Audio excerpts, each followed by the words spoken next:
Despite the slight disappointment of missing out on the views from the ridge due to the weather, yesterday's walk had been a good one for us, and we were easing ourselves in nicely. Our first night under canvas, Loch side at Tibbie Shiels campsite, had been comfortable if somewhat cramped. It had rained a little, but we woke to a beautiful morning and a glassy loch, with only the sound of birds and sheep to break the silence. Watching over us was the Ettrick shepherd himself, James Hogg, whose statue gleamed in the early sunlight a short distance away. Today's official route would be slightly longer and hillier than yesterday's. The first 3 miles or so would be spent by the shores of the loch, along the Yarrow Valley.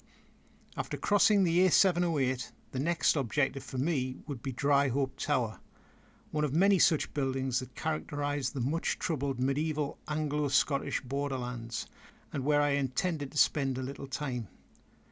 Because the history of my home county of Durham is so closely integrated with that of lowland Scotland, particularly during the Middle Ages, I've developed an interest in the defensive buildings associated with the period, which proliferate in this part of Scotland and in northern England.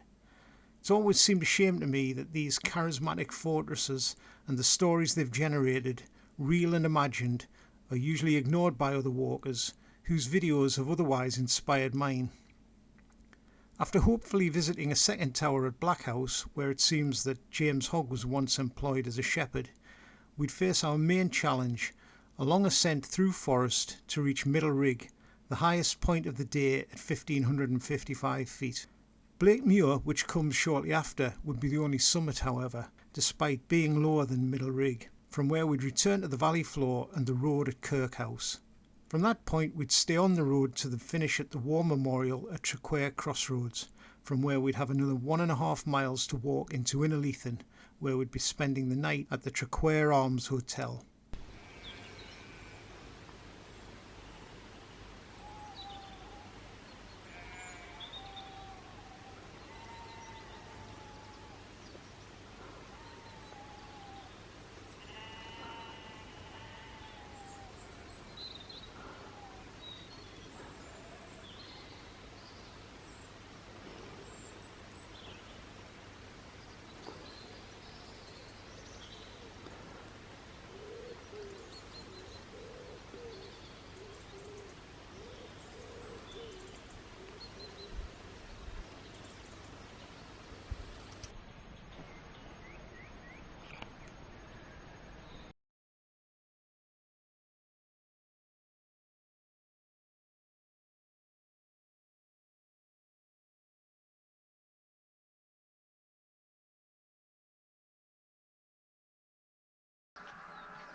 Cheers.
That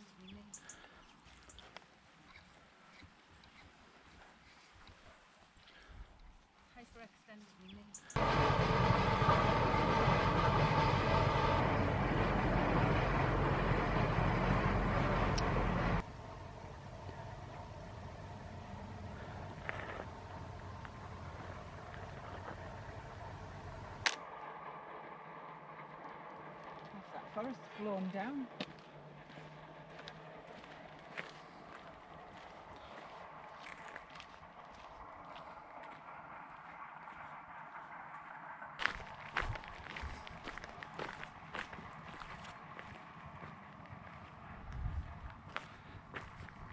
I thought you wanted to go up to the tower. We do.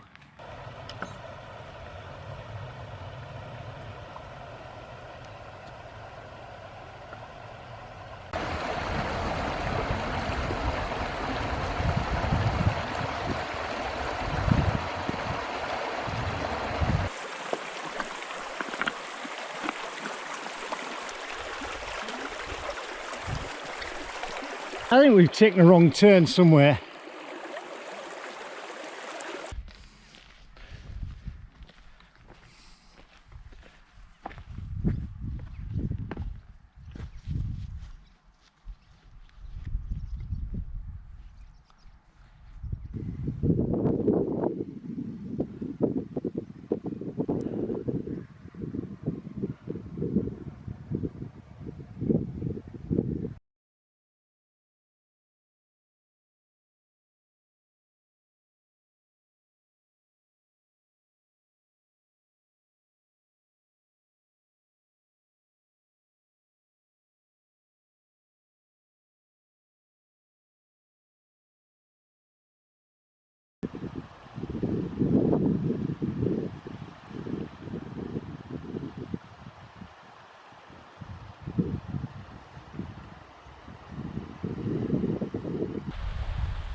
Stop filming.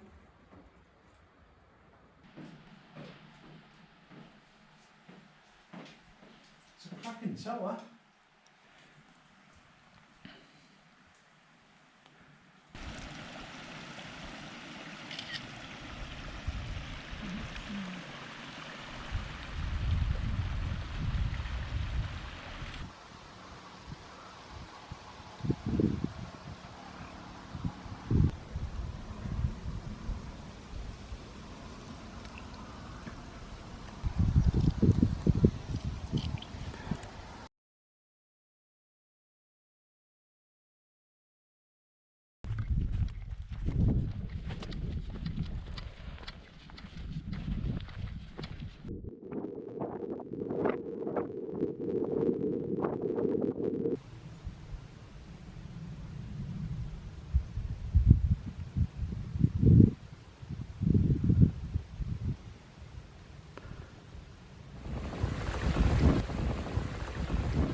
Chanterelles haven't got true gills, they've got folds, hollow down the stem and white down the stem.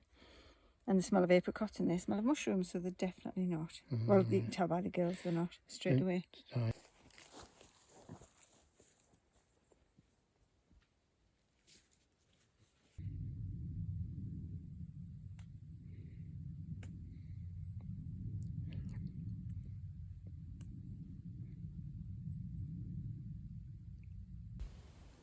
Oh, that's kind of.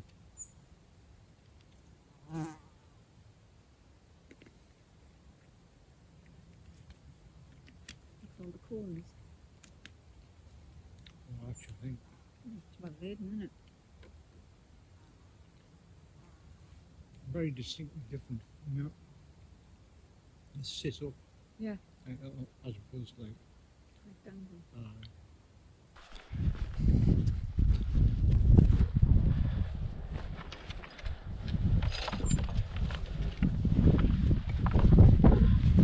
Oh, some breeze. Yeah. Nice. Look at that. That's some space, eh?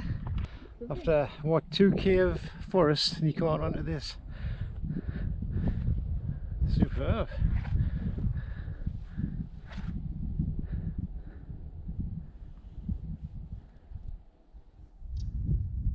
Absolutely stunning walking. We're just descending now. Well, there's a few undulations, a few small tops, and then a long descent to Traquair, and we walk on a little bit further for a hotel in Innerleithen. We've just been drying the tent out back there on the trail when we stopped for some lunch, but now we've got a perfectly dry tent as well. So.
Like the church.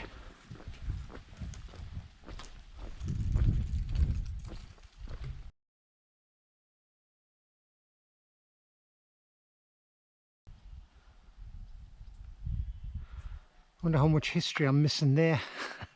I'm about to walk straight past.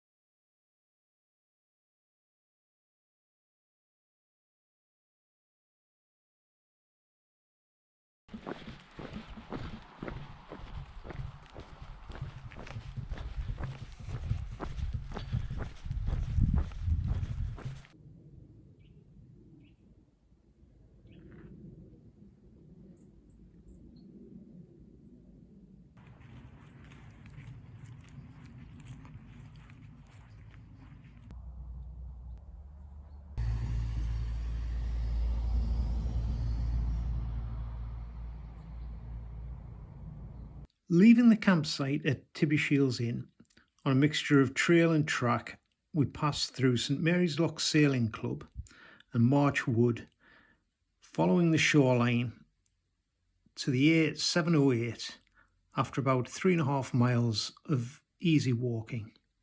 At this point here, we ended up the wrong side of the fence, and because of the proximity of the burn, had to struggle to make our way to the other side before we were able to gain the road.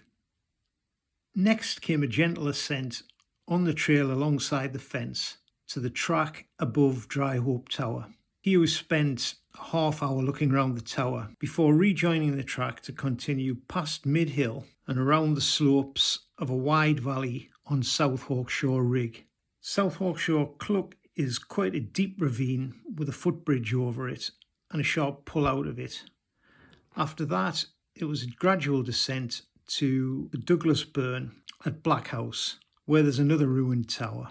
Next came a long pull through the plantation, up the side of Kirkhouse Burn, past a strategically sited bench, which for anybody who's tiring towards the top of the climb is beautifully placed.